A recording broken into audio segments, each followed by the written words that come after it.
Bom dia, tudo bem? Hoje é sexta-feira, 19 de julho, são 10 horas da manhã. Está começando agora mais um Cresce Esclarece. E hoje vamos tratar de um assunto muito interessante, muito especial e que eu tenho certeza que você, corretor, não sabe das possibilidades que ele te dá de trabalho. E hoje a gente vai conhecer esse nicho de mercado que pode surtir muitos rendimentos bons para você que está aí. A gente vai falar sobre perícia, né? E vai ampliar esse assunto, trazendo aqui um especialista para falar sobre isso. Ele é especialista em perícias, ele trabalha com isso há muito tempo, já foi palestrante aqui do Cresce, é corretor de imóveis também, e vai trazer boas informações para o nosso bate-papo de hoje. É o Dr. Ricardo Caires. Tudo bom, Ricardo? Tudo bem, Sônia? Tudo jóia. Venho aqui hoje compartilhar um pouquinho com os senhores e com as senhoras sobre o mundo da perícia, né? Que é muito ventilado. Quem pode ser perito, quem não pode, só é perito da polícia, se o perito, o corretor de imóvel tem algum peso para a justiça. Então iremos dirimir essas questões, né? Não sei quem lembra, em 2017, a perícia do Michel Temer do áudio, que a Globo falou, o perito imobiliário que fez o áudio. Então eu irei explicar que o corretor que tem várias especialidades, ele pode também fazer as outras também. Acompanhe, mande sua pergunta aqui, iremos discutir, quebrar esse tabu, quem pode, quem não pode ser perito judicial ou perito assistente, né?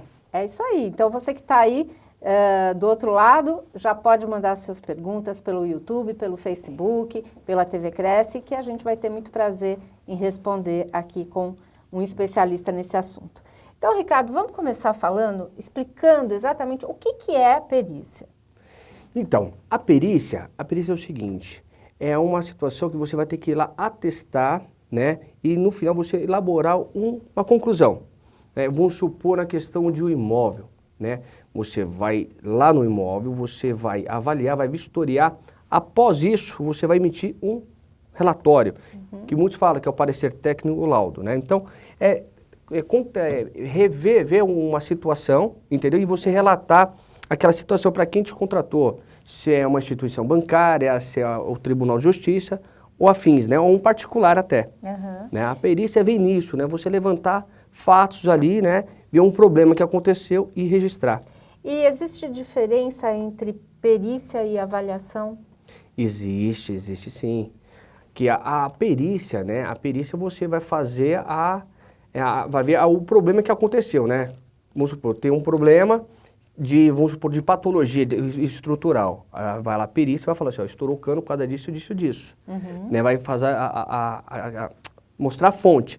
A questão da avaliação, né? O que acontece? Ele vai também em loco, ele vai levantar elementos, né? Para chegar lá e passar seu valor. Então, é meio que similar, ele tem que ir em loco, mas o que ele vai pegar? Se uma porta tem um acabamento de madeira determinado padrão, se tem porcelanato e assim afins. Então, para a questão de avaliação de imóveis, nós podemos diferenciar dessa forma. E eu trago para um áudio, né? Que seria, eu vou fazer uma perícia no áudio, eu vou ver se existem edições. E se fosse fazer a avaliação, eu vou avaliar qual tipo é a origem que foi gravado aquele áudio, né? Se tem interrupção, alguma coisa, que é meio que similar o caminho dos dois, né? A prova pericial e a prova de ser examinada. Na verdade, você tem vários tipos de perícia, a gente pode dizer assim. Isso. Olha que interessante. Eu sou formado desde 2003, 2008 fiz uma pós-graduação. Nesse interim, já tinha trabalhado com imobiliária, né, antes. E em 2007 eu comecei a enveredar novamente para a parte de corretagem. Aí comecei como corretor de imóveis, fazer as perícias, né? Em 2009 eu comecei a fazer as partes de grafo e documentoscópia, porque está tudo ligado ao corretor de imóveis, né? Se eu reportar o artigo 464 do Código de Processo Civil, fala lá, o perito avaliador ele vai fazer exame, vistoria e avaliação, ou avaliação, nós fazemos e avaliação. Por quê? Qual a parte do exame? É a parte documental, né? Eu vou analisar as procurações, tudo que está atrelado aos documentos, eu vou ter que periciar, analisar junto. Então foi onde que nasceu também essa outra expertise, né, que eu costumo dizer. Quando você se torna um perito em determinada área, quando você for olhar um tempo de trabalho, já nasceu várias expertise ali, você nem sabia. E foi igual na corretagem, né? Hoje eu faço tanto da parte de imóveis, eu vou até fazer o local de crime, né? Participo de muito tribunal de júri, né? Áudio, vídeo, até mesmo o local de crime. Hoje eu sou instrutor, né? Na academia, na Cefecom, dos policiais da GCM. Uma vez por ano, dou treinamento para todos que passam em concurso público. E é isso a minha trajetória, né? Eu só vivo Ricardo, perícia. Mas o corretor de imóveis, ele precisa ter... O que ele precisa ter para chegar a um perito no mesmo nível que você está, por exemplo? Olha que interessante. Ali fala lá, no artigo 156 do Código de Processo Civil. Quem pode ser perito? Técnico, graduado, especialista. O corretor, na sua essência... está escrito ao Conselho dos Corretores de Imóveis, ele já é técnico. Então, ele já desce essa expertise sobre ele também de perito, né? Para o seu funcionamento dentro do Tribunal de Justiça, requer o quê? Uma graduação, né? E outras especializações. Hoje, o KNAI e afins. Aí, igual você me perguntou, Sônia, fala, Ricardo, para ele fazer algumas perícias, igual você faz, estudar, né? Eu tenho outras pós, tenho vários cursos continuados que eu consegui estar fazendo esses outros trabalhos, né? Então, corretor de imóveis, que é contador, ele pode ser avaliador e contador, perito contador também, né? Então, como contabilista. Então, depende da sua formação, né? Ele tem que ter essa especialização, por exemplo, se ele for só corretor de imóveis. Ótimo. Ele pode fazer o quê? Uma avaliação mercadológica, vamos dizer assim? Se ele for só corretor de imóveis, olha que interessante, ele pode elaborar os seus relatórios, um relatório, e esse relatório ele tem força jurídica e pericial também, porque ele vai trazer elementos ali de referências, né, de pesquisa. Mas lembrando que ele não vai ter uma força de um laudo, um parecer técnico, só o corretor de imóveis. Estou te perguntando isso porque a Luciana Monteiro, a nossa legal, espectadora, ela diz o seguinte, para quem está iniciando como corretor, como ter experiência para iniciar também como perito avaliador de imóveis? Olá Luciana, tudo bem? Olha só, a sua atividade por si só, né, você já é uma perita. Por quê? Você é uma cientista. O que é o perito? É cientista, ele é aquele que pesquisa. O corretor de imóveis, que eu também sou, e já fiz muito isso, eu vou para a rua pesquisar imóveis. Então, nisso aí você já vai nascer sua expertise, né? Por isso que a lei fala do técnico, né? Que cabe o corretor de imóveis, né? Porque você já trabalhando no dia a dia, você já começa a ter essa expertise e já ter noção exata técnica, diferenciar de um valor real de um valor jogado ao vento. Então, é bem tranquilo, é trabalhar, fazer pesquisa, ir para a rua, você vai pegando essa expertise aí. Então é bem tranquilo. Se você quer se aprofundar, participa dos cursos que o próprio Cresce nos fornece gratuitamente, né? De avaliadores, perito judicial e afins. Olha que interessante, tem até curso de fotografia. Olha só, uma outra expertise que nasce para nós que somos peritos. A parte técnica de fotografar. Isso já nasce para o corretor de imóveis. O corretor de imóveis vive fazendo o quê? Foto, né? Então, uma outra expertise que nasce para vocês aí, pode fazer até uns cursos continuados sobre fotografia e oferecer esses trabalhos ao tribunal. É sempre uma coisa a mais que você vai poder acrescentar na tua carreira, né? Exatamente. Lembra que eu falei de início? A nossa atividade, pelo que você vai fazendo, né, trabalhando, vai nascendo outra expertise, outros conhecimentos que vai agregando e você pode ofertar isso para o judiciário, né, para o Tribunal de Justiça do seu estado. Eu estou em São Paulo e ofereço isso para o fórum, aonde que hoje eu estou em nova especialidade, né, não estou como avaliador, mas começou tudo como corretor de imóveis. Eu tenho um orgulho muito grande de falar isso. Você começou fazendo a perícia imobiliária. Exatamente, Sônia. E aí começou a acrescentar essas questões de criminalidade, enfim. Exato. Né, de analisar provas de crimes, isso. Essas coisas. Exatamente. Na verdade, quando eu terminei a faculdade, eu prestava concurso para delegado de polícia. Né? Aí fui pai, minha filha nasceu em 2015, que é mais velha, aí eu falei, poxa, não dá para ficar estudando. Aí eu já tinha esse desejo da perícia. Aí eu falei, pô, vou entrar pelo Cresce, né, que é o técnico, e comecei a fazer. E dali comecei a trabalhar, comecei a identificar documentos fraudados, comecei a levar os juízes, e o juiz falou, Ricardo, faz um curso disso que você logo você pode já oferecer os trabalhos. E foi isso que aconteceu, Sônia. Eu comecei a fazer grafo, documentos cópia, do documentos cópia comecei a fazer degravações de áudio, tudo a parte documental. E aí comecei a ofertar para o judiciário, né? Hoje atuo como assistente técnico, como perito do juízo. É legal você falar isso porque às vezes o corretor tem a intenção, né, de trabalhar nesse nicho e conhecer um pouco mais, mas ele acha que para ele vai ser meio complicado porque ele não tem essa experiência. Mas basta ele também fazer um curso, né, dependendo da área em que ele quiser se especializar, né, para ter mais conhecimento e poder atuar nisso, né? Exatamente. E o que eu falo para todos, né, o segredo, né, é estudar. Uhum. Somos cientistas. Né? Tem uma das palestras, eu falei assim, o corretor de imóvel é cientista, um rio. Por que o senhor está rindo? Entenda primeiro o que é a origem do cientista.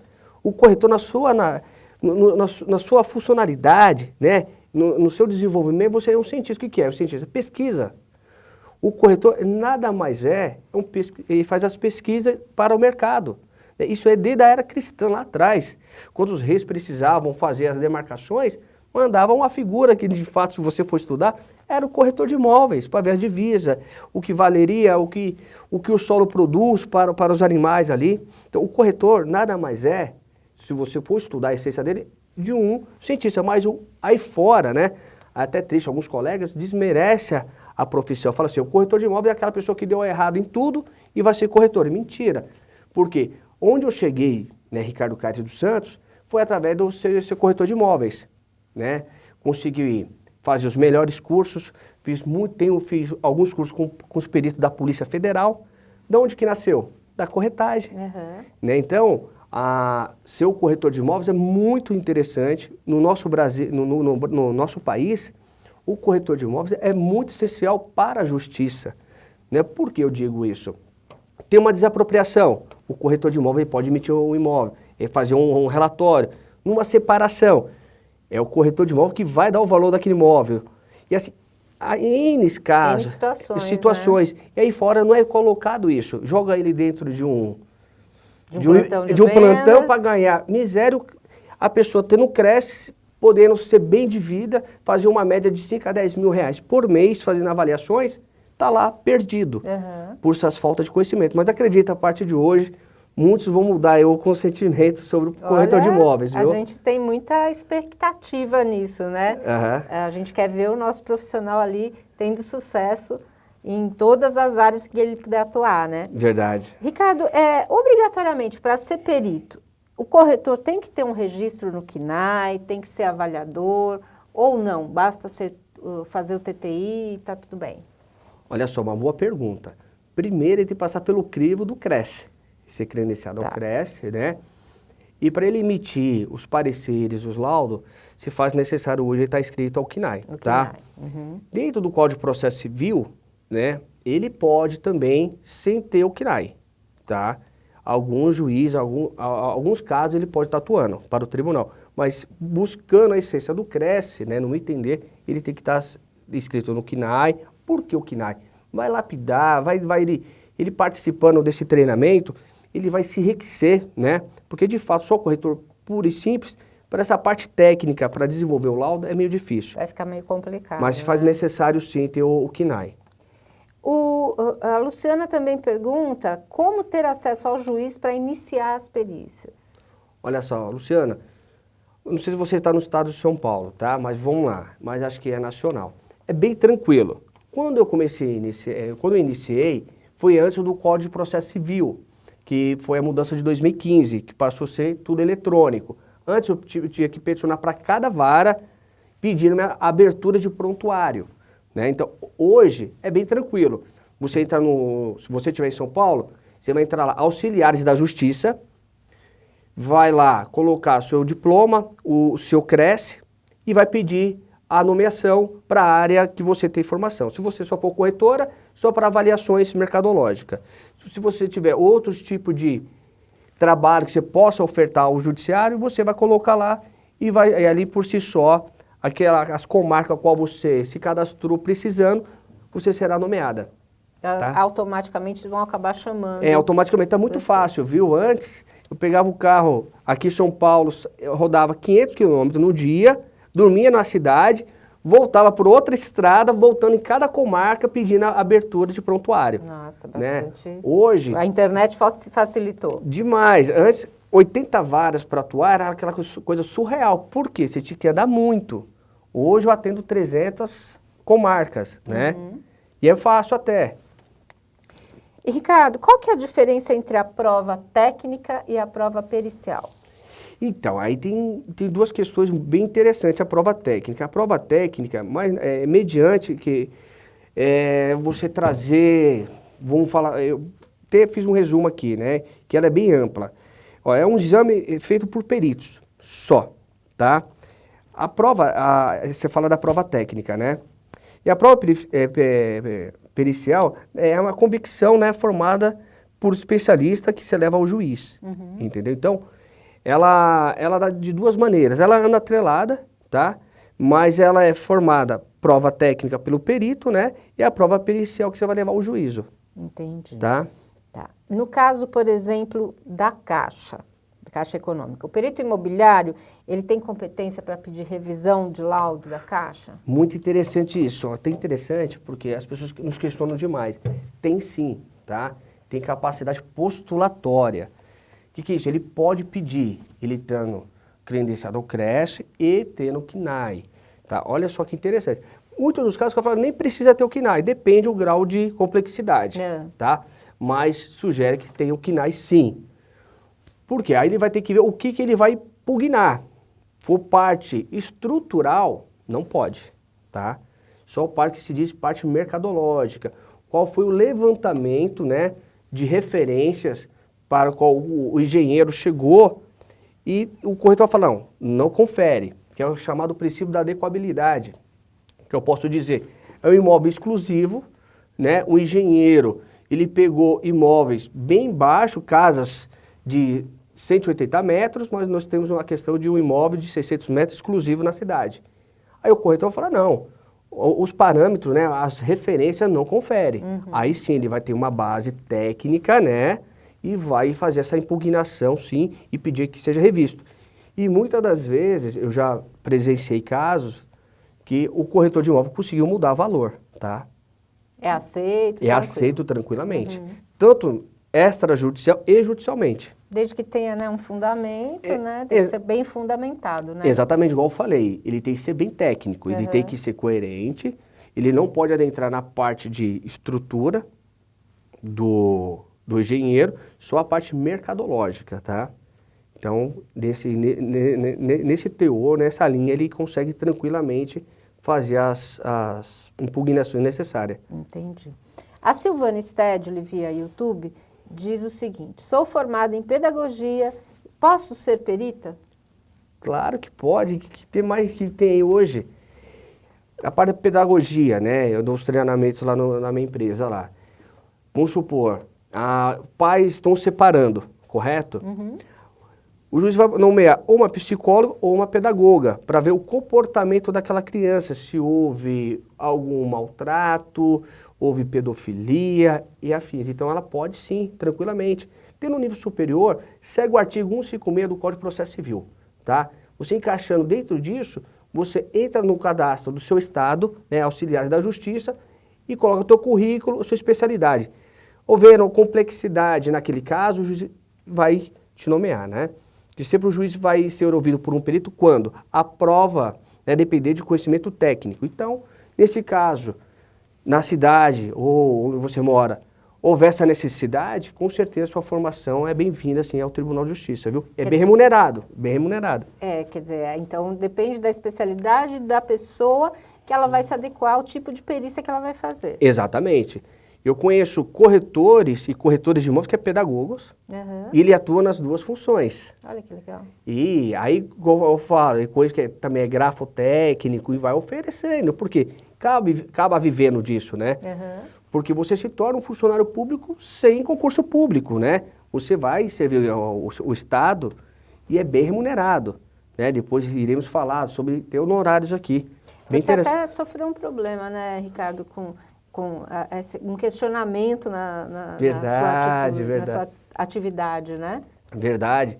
Uma delas foi na questão em 2017, questão do áudio do Michel Temer, né, que a Rede Globo falou assim que o perito, né, imobiliário não tinha capacidade postulatória, né, para fazer isso. Então, é uma mentira, porque para o que eu fiz ali naquela época, eu já era perito nomeado pelo Tribunal de Justiça e até engraçado, senhor, vocês estão assistindo, eles questionaram que eu era perito do Tribunal de Justiça. E eu sou, sim, sou por nomeações, eu não sou perito da Polícia Civil ou da Federal, né?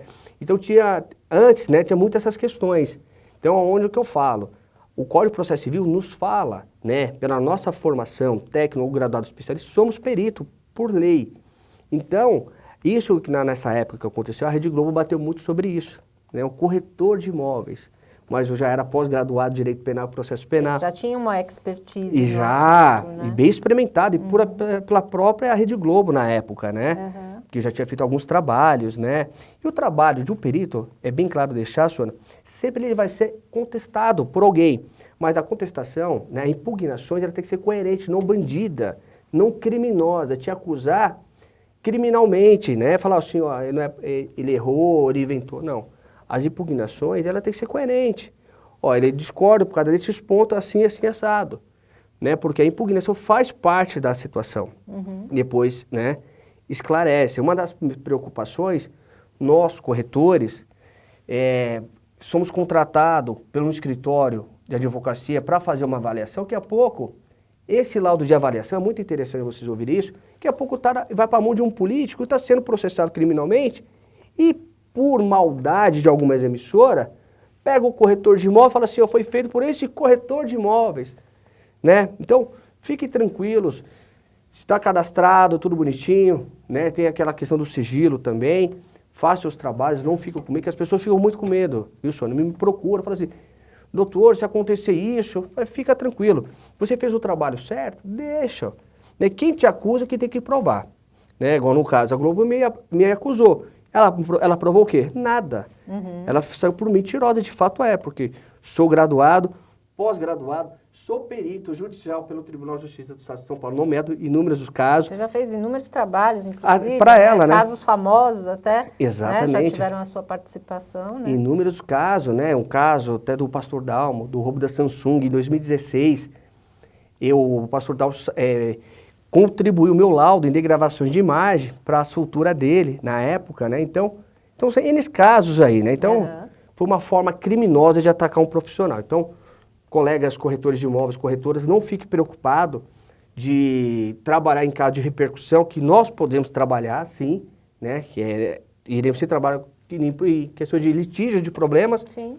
E não fique preocupado com a avaliação, né, do imóvel. Exatamente. Vamos supor, a prefeitura de tal lugar está superfaturando um aluguel. Aí somos nomeados para dar o parecer técnico. Daqui a pouco pode falar que você está envolvido. Então, se fala, tem que provar. Então, pode fazer o trabalho coerente. Usa sempre um colega, que são matérias multidisciplinar, 2, 3 colegas assinando o relatório para ter um peso maior, para o erro ser menor. Tá? É isso. Quando aí. acontece uma contestação de um perito contestar o trabalho de um colega, como é que isso é resolvido? Igual eu falei, é bem tranquilo a contestação, né, que é a chamada impugnação.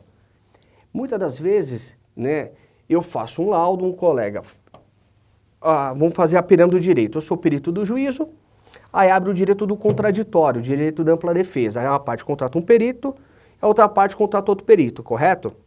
Eu dou um laudo, eu chego num valor, aí eles me questionam. Aí é chamado oitiva, seria ouvido pelo juiz, pelas partes. Nada mais é que eu vou fazer explicar. Por que você deu aquele valor? Exatamente, eu vou falar assim, ó, qual que foi os métodos? Eu fiz exame, porque eu abati, porque o imóvel não tinha escritura. Né? Perdão, não tinha registro. Então, ali fala, se o imóvel não tem registro, não tem dono. Então, aquilo até para avaliação final tem um peso. Aí eu vou explicar. O outro chega, faz uma avaliação com o valor lá em cima, mas já incluindo que o imóvel está com a documentação todo regular. O outro fala assim, não, esse imóvel tem valor de IPTU elevado, ele abate. Então, o que acontece? Nessas contestações, nessas impugnações, iremos dirimir todas essas questões que o laudo não pôde expressar. Seremos ouvidos pelo juiz, muitas vezes pelo Ministério Público, e ali sana aquela questão, né? Tem que chegar num consenso. Exatamente, né? Porque o juiz é um juiz de convencimento, né? Ele não está vinculado ao nosso laudo, ele pode ver os 3 laudos aí e falar, não, afasta esses 3, eu quero o outro. Então, a ser contestado e ser ouvido é muito bom por isso. O juiz vai falar, não, esse perito aqui, ele é mais coerente. Então, a realidade ele trouxe a verdade real para o processo. Então, eu vou ficar com o laudo dele. Na verdade, é uma questão de bom senso, né? Exatamente, né? Ver que todos foram coerentes, teve parte científica, técnica, ninguém vai responder processo criminal, né? Coisas afins, né? Porque pode ser impugnado a qualquer momento. O nosso diretor, Gilberto Iog, está te mandando um abraço, está te agradecendo, dando os parabéns pela explanação, né? Obrigado. E temos aqui uma pergunta do Jonival Veloso, que diz o seguinte: como funciona a remuneração do perito e como chegar em um valor da perícia? Ó, legal. Vamos lá então. Remuneração, depende. Se você for nomeado pelo Tribunal de Justiça, tem 2 situações. Vamos na primeira. Se é pela Defensoria Pública, tem a própria tabela, viu, Sônia? Viu? Qual que é o nome do colega mesmo? É Jonival. Jonival, vamos lá. Se é pela Defensoria Pública, já tem a própria tabela, ok? Se for, o juiz, quando você for nomear, falar assim, o senhor Ricardo, estima os seus honorários, você vai usar a tabela do CRES, eu sugiro isso. Aí vamos seguir o artigo 464 do Código de Processo Civil. Exame, vistoria e avaliação. E lá no final, que não consta nesse artigo, a elaboração do laudo final. Aí você vai eleger os valores, né, para cada ato do senhor. Então eu costumo dizer, se é uma avaliação de um imóvel de R$500 mil, você está nomeado pelo juiz, você pode estimar, você pode cobrar ali numa média de uns 5 a 6 mil reais para fazer essa avaliação, tá? Então se for particular, também você pode ir nesse critério, tá? Até um valor de 500 mil, dá uma média de 10% do valor, tá? Se você já tem uma expertise, uma experiência, o peso da sua caneta faz diferença. Ah, sim, né? O meu também hoje. Quer contratar, vai pagar um pouquinho mais caro. Porque legal, vai ter... e é um bom dinheiro, né? É bom dinheiro, porque eu te falo, eu vivo só de perícia, né? Por isso que eu tenho várias matérias. Hoje, no mínimo, o perito ele vai viver trabalhando só com isso, na figura de corretor de imóvel, numa média de 10 a 20 mil reais tranquilamente. Por mês. Por mês. Olha só, só vindo do tribunal. Né? Porque tem você pela Defensoria Pública, aquela tabela baixinha, mas também tem os momentos que você vai poder estimar seus honorários, onde você vai daquele... E a demanda é grande? Grande. Por que grande? Porque tem litígio, tem problema toda hora. Né? Então toda hora tem quebra de contrato. Entre construtora, quem comprou, separações, inventário. Né? Então, caso que eu entre inventário e tem 8, 10 imóveis, se fosse cobrar perícia 150 mil, eu fecho, ó, para fazer a perícia nesses 10 imóveis, eu cobro 60 mil reais. Fecho. Então, tem muito trabalho para o corretor, né, de imóveis. E eu acho que às vezes o corretor nem tem a consciência do quanto ele pode faturar por mês, né, fazendo esse tipo de atividade, que realmente é um rendimento, na época de vacas magras, vamos dizer Exatamente. assim, né, de intermediações menores, de repente ele completa o rendimento Olha dele. só, é nesse momento que o país está passando com esses problemas, é melhor para nós. Por quê? Quanto mais litígio, problema, trabalho para a gente que é perito, porque nós vivemos só com a demanda de conflitos, correto? Então, o perito, o corretor de imóveis que se dedicar, for se cadastrar, fazer curso, ele vai ter mais oportunidade. Mas aquele lá que não estuda, o CRES fornece os cursos, os treinamentos e não participa, como ele vai crescer? Eu, como corretor de imóveis, graças a Deus, onde eu cheguei, foi tudo ser corretor de imóveis. Tudo que o CRES me forneceu, os cursos, os treinamentos gratuitos. Pois é, né? E aí hoje eu faço curso até fora do país, tem porque que aproveitar, com né? base disso tudo, né? Então, ser corretor de imóveis hoje no país que vivemos é muito bom. Tem inúmeros médicos, olha que legal, Sônia, médicos, engenheiros, psicólogos, perito avaliador. Tiraram o CRES, né, passou pelo crivo, né, corretor de imóveis, hoje está fazendo várias avaliações. Porque dá dinheiro. É interessante, né? O rendimento é bom. Né? Exatamente, só para pegar um complemento, eu tenho colegas que foram 20, 30 anos de polícia, principalmente militar, hoje atuando com a gente 2 anos, e falaram, doutor, Nesse período de 2 anos, eu trabalhei 20 anos e não consegui ter o patrimônio que eu tenho hoje. Olha só. Tudo pelo Tribunal de Justiça, as nomeações. Por quê? Ele está à disposição tanto para fazer a defensoria pública, ajudar o próximo, e no momento que ele pode receber, ele recebe. Interessante só fazer um gancho, quando você atua como avaliador de imóveis, nomeado pelo Tribunal de Justiça, fica uma porta, uma janela.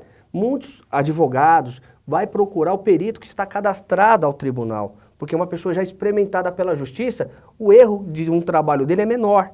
Então é até mais fácil para você captar cliente. Quanto mais indicação, né? Exatamente, é uma porta de indicação, porque eu já fui, aliás, sou muitas vezes contratado com advogado e falou, doutor, eu entrei no cadastro, eu vi que o senhor é perito avaliador pelo Tribunal de Justiça, né? E isso, o senhor quer trabalhar para mim? Aí ali a gente já fecha o contrato. Por quê? A referência, né? Sim, é um selo de qualidade, vamos dizer assim, Boa, né? exatamente, é um selo de qualidade. Mas aconselho aí o colega se dedicar às colegas, porque é um mercado muito bom, tem crescido demais. Eu, na minha visão, eu acho que já chegou a hora do Cresce não seja mais nível, só o nível básico, tem que ter já graduação para ter o Cresce. Porque somos bem exigidos aí fora, né? E ser corretor de imóveis, e principalmente nessa parte técnica de avaliadores, sua vida muda. É uma responsabilidade, muito grande. Até na figura do corretor de imóveis também, sim, né? Sim, né? Porque a expertise mesmo da avaliação nasce no corretor, né? Depois ele só molda, porque a lei já fala sobre isso, né? Técnico, no artigo 56. Né? Então, aí a lei só dá aquela moldada nele para ele ficar lapidado para trabalhar na corte judicial. Ricardo, estamos chegando ao final do Já? nosso programa. Passou rápido demais. Nossa, pensei que estava começando agora. Quero deixar aqui um espaço para você fazer suas considerações finais. Agradeço o Cresce, mando um abraço a todos, ao Viana. Né? Hoje eu sou delegado distrital em Guarulhos, tá? Quem for de Guarulhos, perito avaliador, tá, Sônia? É uma coisa que eu ofereço como uma forma de gratidão, porque tudo tem acontecido na minha vida, né? As portas, o conselho do Cresce, eu deixo à disposição para quem tiver dúvidas, como fazer uma petição, fazer laudos, né? For da cidade de Guarulhos, pode ir lá. Vou ver lá na delegacia para fazer um plantão a cada 30 dias, de 1 hora. Tenho dificuldade de fazer um laudo. Senta aqui, vamos fazer. Fui impugnado, vamos responder a impugnação. Vou ser ouvido, vou contratar advogado? Não. Vamos lá que eu vou com você. Você vai explicar o que foi feito, tá? Porque o corretor de imóveis, ele que vai dominar no juízo. Não é ninguém ali. Então, essas considerações que eu deixo aí, quem for de Guarulhos ou região, pode me procurar lá. Fala com a Sandra, com o Rogério, marca um horário, vou ajudar vocês aí que querem ingressar, tá? O meu site é www.ricardocaresperito.com.br. Irei ministrar um curso agora ao Cresce, aqui sobre perícia judicial, essas questões, como responder a impugnações, como que é a vida de um perito dentro do fórum. Vai ser um treinamento muito interessante que estamos desenvolvendo aqui no Cresce São Paulo, tá? Olha que legal, para quem está querendo já começar na atividade, já vai começar com o pé direito, com a assistência aqui do especialista. Muito obrigada pela audiência e semana que vem tem mais.